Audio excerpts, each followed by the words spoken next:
ایک نوجوان ملا 8 سال تک وہ اپنی بیوی کے ساتھ حرام کر رہا تھا، till 8 years، کیونکہ اسے پتہ نہیں تھا۔ مولوی کو صرف نکاح کے لیے بلایا جاتا ہے، 1 hour کا سیشن ہونا چاہیے، مولانا میں شادی کر رہا ہوں، بتائیے تو صحیح اس عورت کے ساتھ کون سی چیز حلال ہے کون سی چیز حرام ہے، یہ خاتون پوچھے مجھے پتہ تو چلے میں شادی کر رہی ہوں کون سی چیز حلال ہے حرام ہے۔ جب اسے پتہ ہی نہیں ہوگا، جب نسلیں پیدا ہوں گی، اس کا فائدہ کیا؟ ایک جگہ پہ ہمارے مولانا نکاح پڑھانے گئے انٹیریئر میں، نکاح سے پہلے جوان کو بلایا، کہا میں نکاح نہیں پڑھوں گا، پہلے اس لڑکے سے کچھ سوال کروں گا۔ لڑکے کو بلایا، کہا بیٹا نکاح ہو رہا ہے؟ کہا مولوی صاحب بڑا خوش نصیب ہوں، نکاح ہو رہا ہے میرا، گناہ سے بچ رہا ہوں، یہ وہ ساری باتیں کی۔ کہا اچھا یہ تو بتا تجھے غسل جنابت آتا ہے؟ کہ وہ کیا ہوتا ہے؟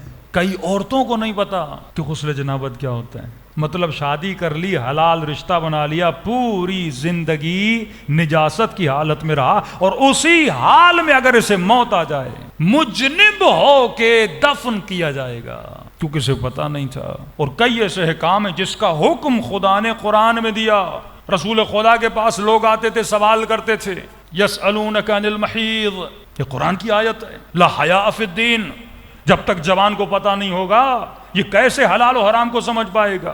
ہر مجلس میں کم از کم 2 احکام بتا دینے چاہیے۔ یعنی شادی صرف نہیں کرنی، تجھے ان احکامات کو جاننا ہے۔ پہلے خود کو حلال و حرام سے بچا، پہلی رات کے احکام کیا ہیں، جب نطفہ شکم مادر میں ٹھہر جاتا ہے اس کے بعد احکام کیا ہیں، کون سی دعائیں، کون سی نمازیں، کون سی راتیں، کون سے لمحے، یہ سارا اہل بیت نے بتایا ہے۔ کئی لوگ پیدا ہوتے ہیں 6 انگلیاں ہوتی ہیں، کئی بچے معذور پیدا ہوتے ہیں، کئی ایب نارمل پیدا ہوتے ہیں۔ یہ ہماری اپنی خطاؤں کی وجہ سے، ہماری اپنی غلطیوں کی وجہ سے۔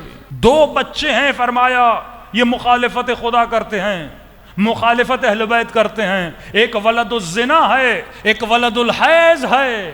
سختی سے معصومین نے منع کیا کہ وہ کون سا وقت ہے کہ شوہر بیوی کے پاس جائے اور نہ جائے۔ کیوں؟ کیونکہ اس کا اثر تمہاری نسلوں میں پیدا ہوگا۔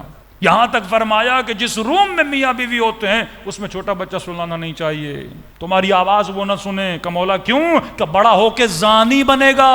یہ نشانی اہل بیت نے بتائی۔ اب کہ مولانا حدیث کسا بھی پڑھ لی، آیت الکرسی بھی پڑھ لی، شادی میں ہم نے دعا بھی کروا لی، ڈیلی زیارت عاشورہ بھی پڑھیں، بچے پھر بھی نہیں سدھر رہے ہیں۔ میں نے بتایا تھا زمین میں جب دانہ ڈالتے ہو نا، وہ جو انوائرمنٹ ہے وہ اس کے گرو ہونے میں بڑا اثر رکھتا ہے۔ ٹھنڈا انوائرمنٹ، گرم انوائرمنٹ، پانی کتنا دینا ہے، ایک چھوٹا سا دانہ ہے تب جا کے وہ سیب بنتا ہے۔ اگر تم نے اس کو صحیح سے پانی نہیں دیا، صحیح انوائرمنٹ نہیں دیا، صحیح کھاد نہیں دی، وہ آم تو بن جائے گا لیکن مکمل آم نہیں بنے گا، سیب تو بن جائے گا لیکن آدھا سیب بنے گا، کھٹا ہو جائے گا، میٹھا نہیں ہوگا۔ انسان بھی بالکل اسی طرح ہے۔ اگر تو انسان کی گرو، اس کا انوائرمنٹ، اس کا اطراف، اس کی فیڈ کا خیال نہیں رکھتا، جب یہ شکم مادر سے پیدا ہوگا تو یہ کمپلیٹ ہو کے پیدا نہیں ہوگا۔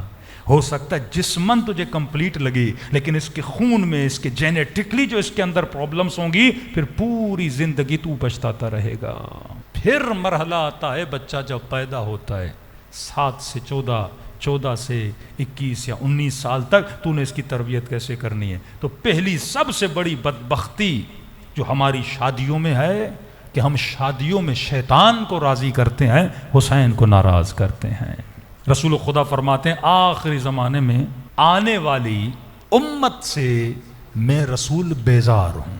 کہ نمازیں پڑھیں گے، روزے رکھیں گے، سب کچھ کریں گے، کہ میں بیزار ہوں، میں ایسے لوگوں سے تبرہ کرتا ہوں۔ رسول خدا فرماتے ہیں، فرمایا یا رسول اللہ کیا وہ آپ سے محبت نہیں کریں گے؟ کہ زبان سے تو بولیں گے ہم محمد سے محبت کرتے ہیں، علی سے محبت کرتے ہیں، حسن سے محبت کرتے ہیں، حسین سے محبت کرتے ہیں، لیکن وہ بھی اپنے عمل سے مجھ رسول پہ تبرہ کر رہے ہوں گے، اپنے عمل سے مجھ سے بیزاری کا اظہار کریں گے۔ عقل سے سوچیے، ایسی شادی جس میں الغنا اشد من الزنا، انڈیا کے گانے لگا کر، مکس گیدرنگ کر کے، کیا جاتا ہے عورتوں کو مردوں کو الگ کیا جائے، میوزک بھی چلانا ہے، کوئی حلال چلاؤ، وہ گانے جن پہ رقص کیا جائے اسے غنا بولتے ہیں، جس چیز پہ انسان ناچے۔ تبھی فرمایا ایسا فرد جب اپنی بیٹی کی شادی کراتا ہے یا بیٹے کی، اس کے نام اعمال میں لکھا جائے گا اس نے شادی نہیں کروائی، اس نے اپنی بیٹی کا قتل کر دیا ہے۔